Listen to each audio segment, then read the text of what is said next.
You are welcome. I welcome you in the name of Jesus. Let's have some biblical perspective to relationships. Relationship between people and things, relationships. And we are looking at the relationship between alcohol, sex, and senses. Alcohol, sex, and senses. In the book of Genesis chapter 19, it tells us about the story of Lot. Lot, if you remember, is Abraham's nephew.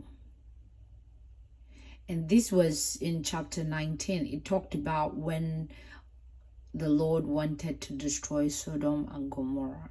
And God had mercy on Lot because of the covenant he had with Abraham, and moved him out of Sodom and Gomorrah before the Lord destroyed Sodom and Gomorrah. So fast forward, chapter 19 is where, of course, he's moved out of Sodom and Gomorrah.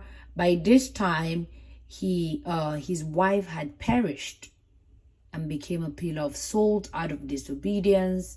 The Lord said, do not turn back. She was turning back and she became a pillar of salt. So from verse 30 of Genesis 19, Lot was living in a cave with his two daughters. If we remember very well, the Bible had told us in the earlier chapters that his daughters were virgins. So now he's living alone with his two daughters. And let's read from Genesis 19 from verses 31. One day, the older daughter said to her sister, "There are no men left anywhere in this entire area, so we can't get married like everyone else. And our father will soon be too old to have children." 32, which is our verse of emphasis. "Come, let's get him drunk with wine, and then we will have sex with him. That way we will preserve our family line through our father. Come, let's get him drunk with wine." What is the relationship between getting him drunk with wine and then having sex with him? Why didn't she tell her sister, "Come, let's go have sex with our father"? She knows that the father is going to say no. So for them to be able to do that, they need to alter his senses. They need to alter his common sense. Because common sense should tell anybody you shouldn't be having sexual relationship with your father. So this tells you that there's a relationship, a very close relationship between sex and alcohol. Remember all those times that you had sex with that stranger, with that person, with you did things, not just sex, but sex in particular.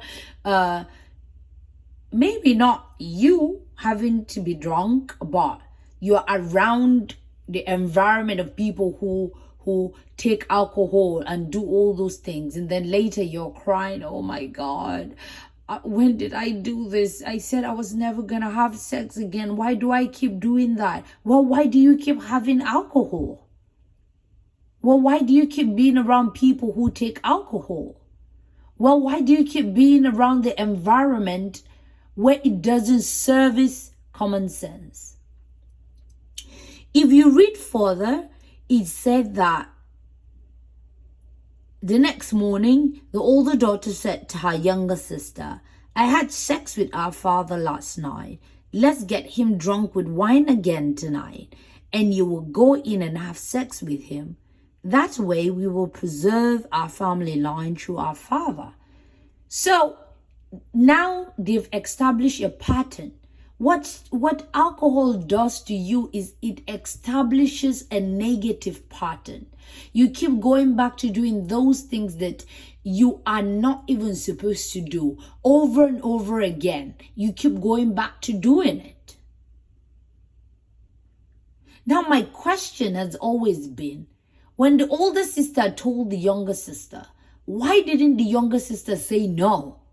Why didn't the younger sister tell her father?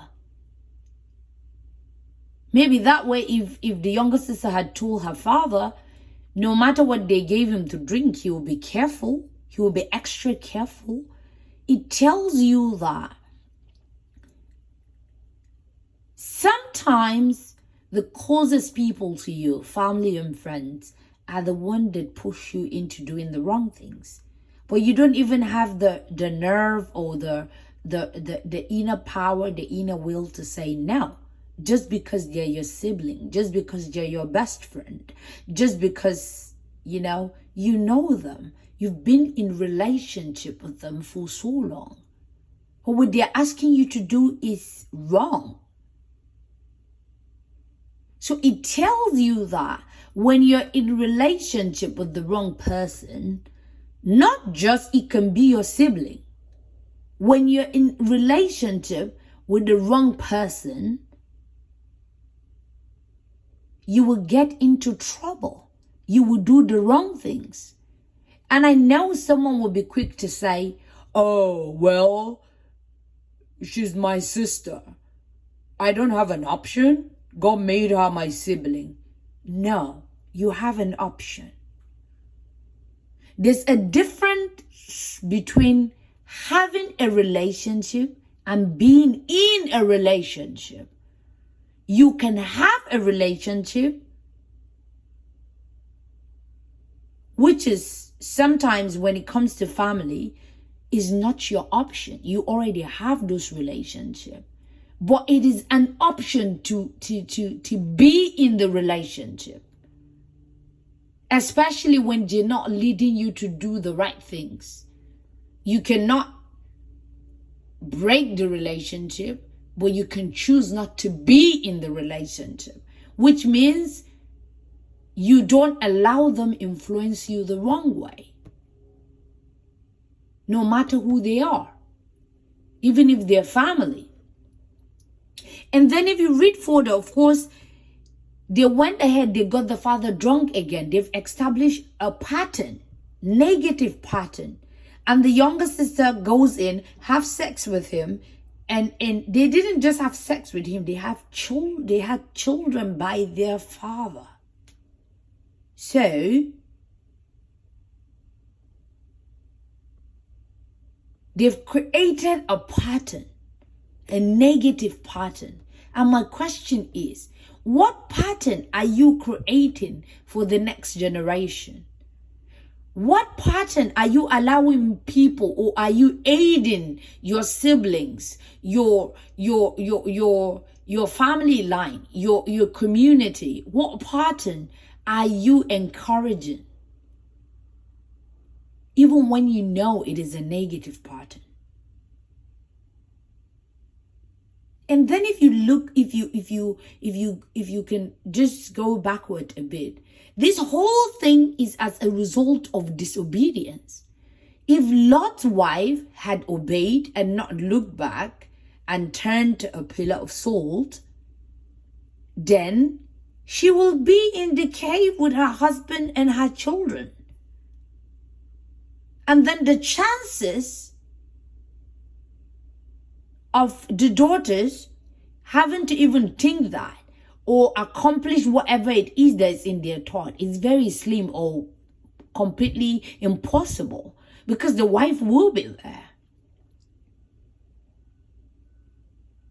But they knew that he was alone and he's porous. So your disobedience to the things of God can push your whole family, your whole generation, the whole community, your whole world into so many other patterns, negative patterns and disobedience and sin and what have you. There's a great relationship between alcohol and common sense. You cannot take alcohol and have sense. You will not have sense. You will not even have the common one. Alcohol alters common sense. It alters your senses. There's a strong relationship between alcohol and sex. There's a strong relationship between alcohol and disobedience. There's a strong relationship between alcohol and negative patterns.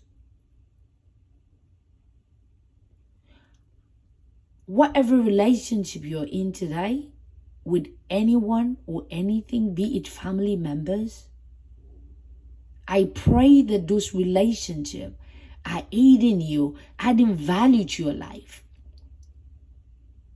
I pray that those relationships are helping you add value to other people. Where you don't receive value, make sure you are given value. If your sister or your brother or your cousin or family member tells you, do this, just because you were born in the same family, or it doesn't warrant you doing it. And it's okay if they're going to be angry with you because you decided to do, opposite of what they want you to do. The younger sister would have said, you know what? I don't care if my older sister is going to be angry with me. I will stand alone. Because at that point, maybe she was just scared of being alone. Because if she refused her older sister, then, she's just going to be alone. She would not have any other company. And she was scared. And that just got me thinking, why are you scared of being alone? There are times that you need to be alone.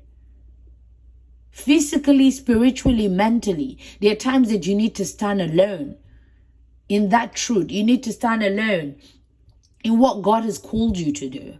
You need to stand alone if you have to, for the sake of what is right. The next time you want to take alcohol, remember, alcohol alters your senses. And the one thing that truly makes you a human being is your senses. Your ability to truly know right from wrong, your senses. That is one of the major things that make you human. And when it's altered, then you just do any and everything. This is Relationship Revealed, where we talk about everything relationship through biblical eye. Stay blessed.